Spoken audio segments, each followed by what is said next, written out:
Okay, so I want to start off by creating my 5 boxes using 2-point perspective. I think that as long as you guys know how to do this, you shouldn't have any problems creating a scene.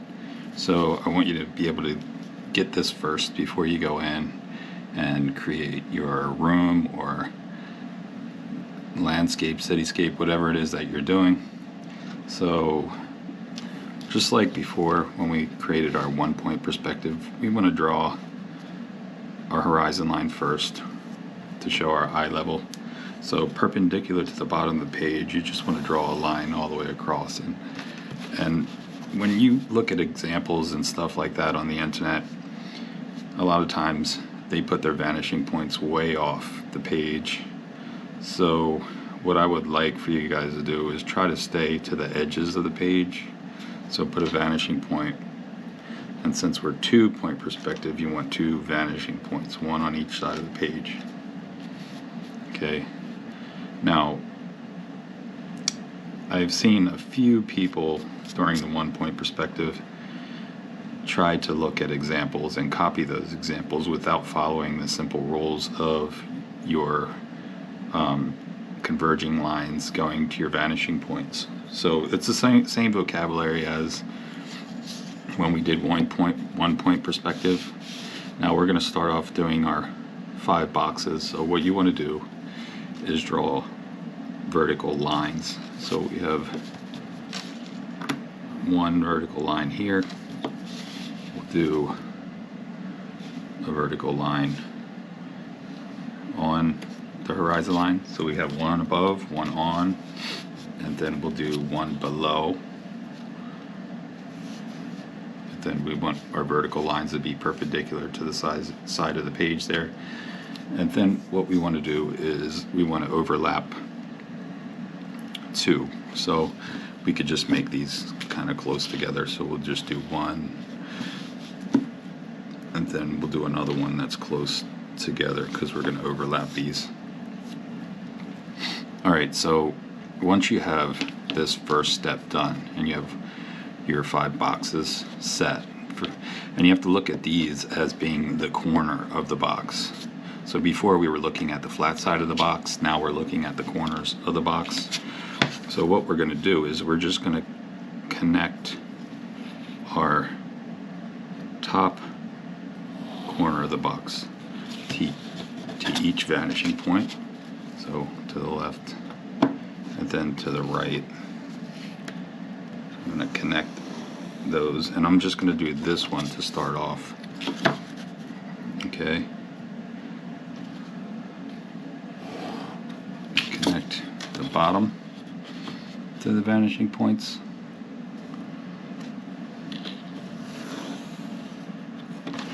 Alright, so now you have to determine the thickness of the box. So how far do you want this box to go? So we could have a really thin side on here. We want to make sure it's perpendicular to this line.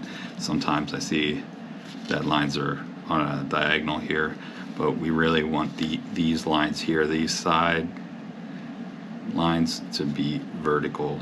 So we'll just create right here. So now the thickness on this side, we can just go, I'm just going to go by this. I'm just going to line it up here and bring down our side of the box.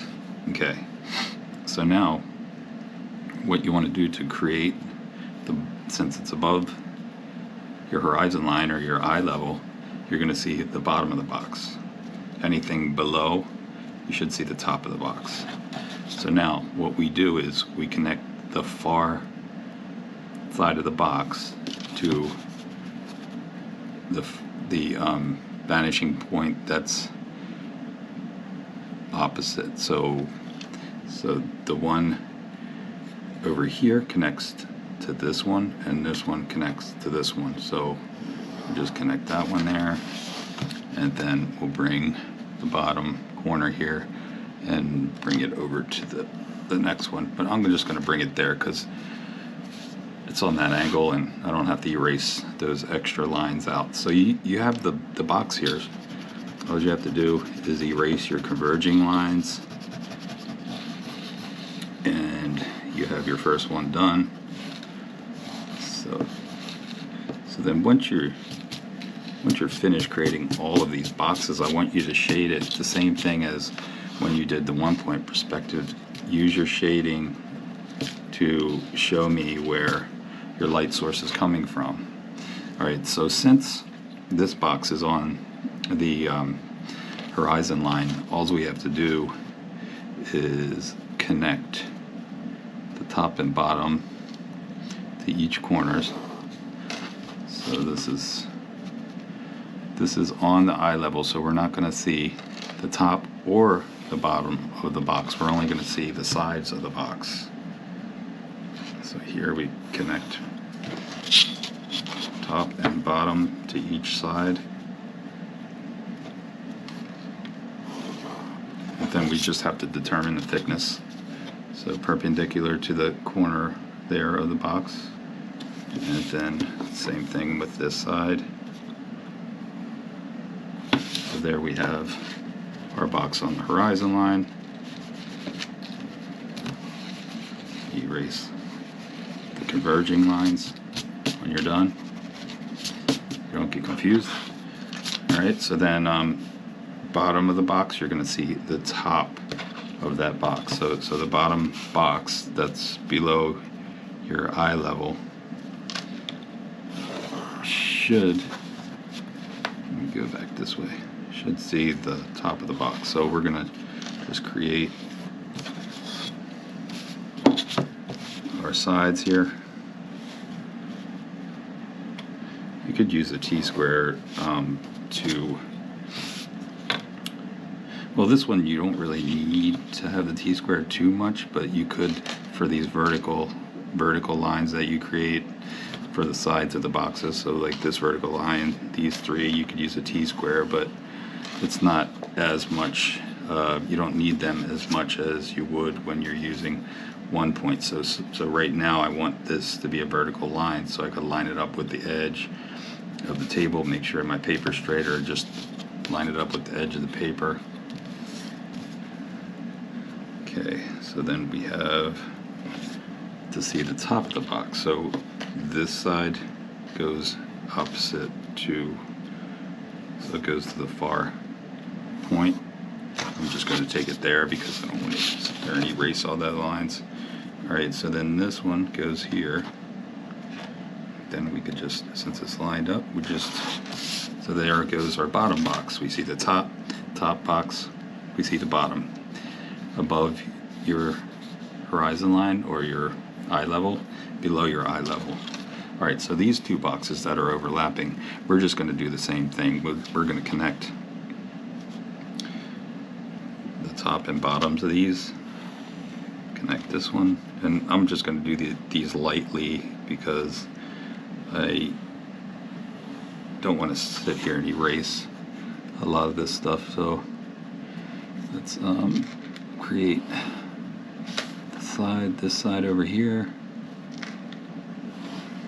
Okay, so there's our side of the box. So we could have this one over top.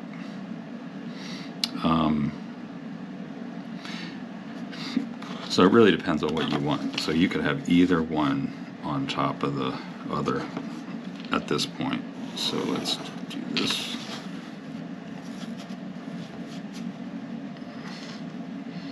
And this is kind of the basic concept of, if you're drawing buildings, you're seeing the corner of the building, and then you could have buildings that are higher, buildings that are lower, and the building come out like this. You could have a street coming out of this angle here.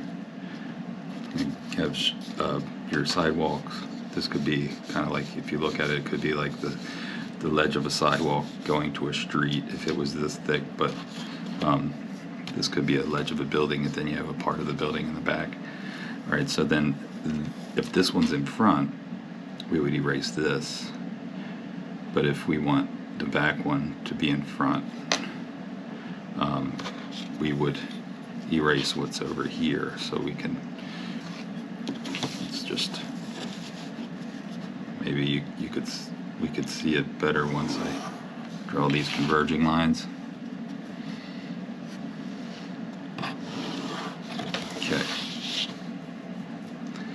So if we want this one in front, we would only see this little part over here.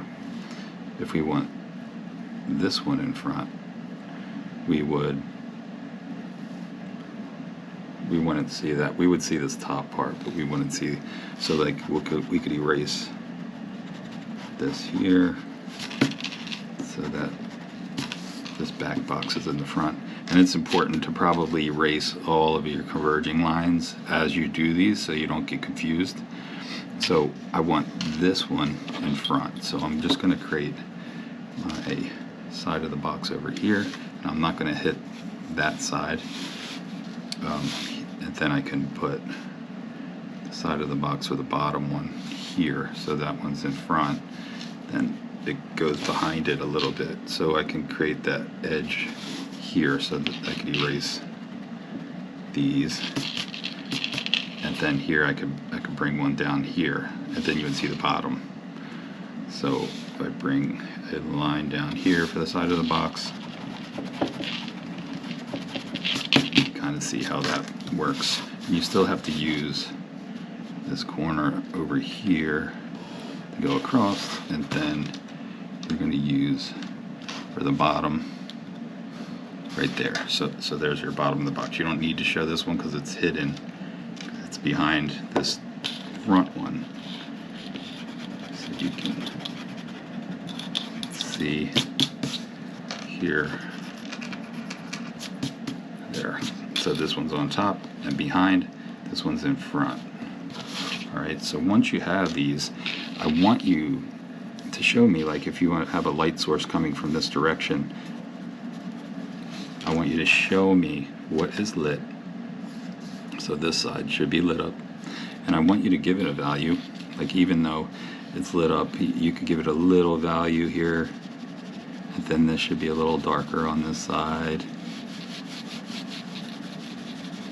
And then as it goes away, the value on the front should be a little bit darker so that you're seeing this side here, but over here, you're pretty much seeing it go away a little bit.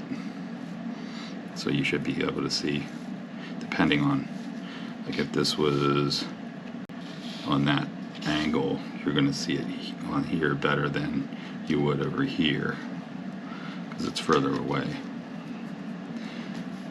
And the bottom should be darker because it's not getting much light. It should be the shadow. So I want you guys to be able to shade it here, and then when you go on the computer and Illustrator, you can add value with color. So then we have bottom. So you can see it coming together here. And then this one here, you could show maybe a little more shadow at the bottom. See that you guys should be able to, if you understand the concept here and you went through your 1-point perspective, I think that you shouldn't have much of a problem here. Maybe at first trying to figure out how to get these the bottom going the opposite. I've seen students have trouble getting the grasp of that, but I don't think it should take you more than a class to at least get your boxes done.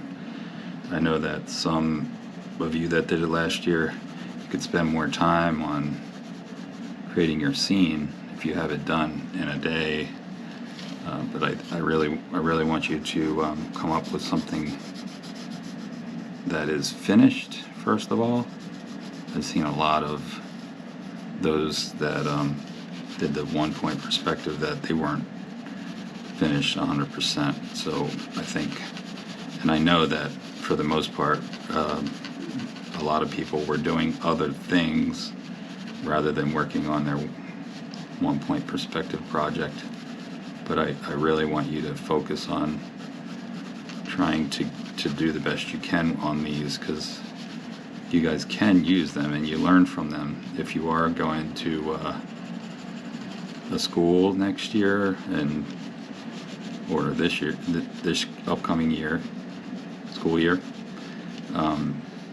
you will probably be doing something like this if you're in taking an illustration or animation. So it's important for you to have this. And if you're working on a portfolio, it's very important for you to show that you know how to draw using linear perspective. But also show the value. It's another thing that a lot of the colleges out there would like to see, is that you understand value in the value scale. And give me your light source, and after you're finished with all your boxes here, you can scan and then bring it in Illustrator, complete this, then move on to doing your drawing first in 2-point perspective. Then you can bring it to the computer and add all the colors and details in there with Illustrator or Photoshop if you want.